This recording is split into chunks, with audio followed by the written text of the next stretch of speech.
Korang tahu tak apa beza iPhone 16 dengan iPhone 16 SE? Dua-dua ni nampak macam lebih kurang je, tapi ada beza dia. Nak tahu apa dia? Tengok video ni sampai habis.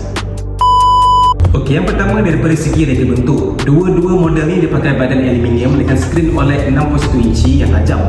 Tapi untuk iPhone 16 ni dia punya resolution skrin ni lebih tinggi sikit berbanding dengan iPhone 16e. Which is untuk iPhone 16 dia pakai 2556 x 1179 pixel.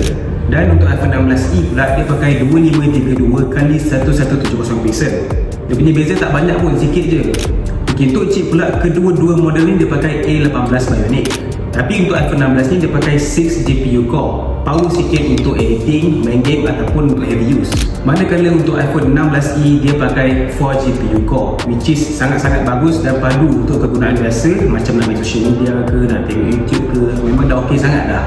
Kalau daripada segi kamera, iPhone 16 dia ada dua kamera belakang.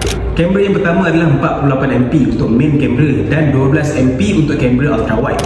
Untuk iPhone 16e pula dia cuma ada satu kamera sahaja, iaitu hanya kamera utama, main kamera yang menggunakan 48 megapiksel.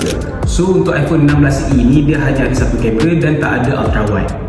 So untuk korang yang suka ambil gambar 0.5, ultra wide angle ataupun group foto, bolehlah angkat iPhone 16 ni.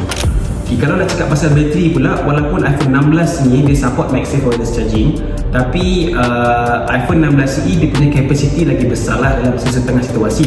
Okay, bateri dia tahan lebih lama, especially kalau korang jenis yang guna apps yang basic, contoh macam social media, setakat nak edit sikit dekat-dekat, itu memang tak ada masalah lah. Cuma iPhone 16 ni dia ada kelebihan MagSafe untuk charging yang lebih mudah dan fleksibel. So bateri untuk kedua-dua model ni ada kelebihan masing-masing. Dia depends kepada gaya penggunaan korang juga. Ciri lain untuk iPhone 16 adalah dia pakai Dynamic Island. Untuk iPhone 16e dia tak pakai Dynamic Island tapi dia pakai notch. Tapi korang jangan risau, macam aku cakap tadi, dia punya perbezaan taklah ketara sangat. Dua-dua model iPhone 16 dengan iPhone 16e ni ada Apple Intelligence. So untuk user experience tu aku rasa memang tetap smooth and smart. Okay, daripada segi harga pula macam mana?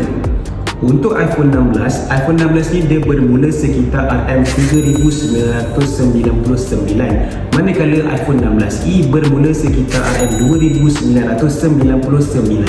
So kalau korang nak jimat sikit ataupun nak cari handphone baru tapi tak nak yang dia punya features tu melampau-lampau, bolehlah angkat iPhone 16e ni. Tapi serius, iPhone 16e ni dia punya beza harga dia banyak jugalah, dalam RM1,000 jugalah.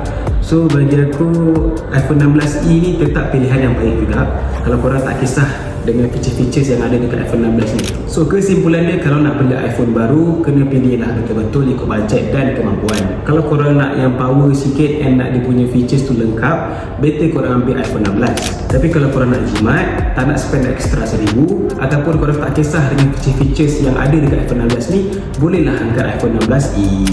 Ok, macam biasa, kalau korang rasa video ni bermanfaat, jangan lupa tekan butang like, share and subscribe. Ok, jumpa korang dekat next video.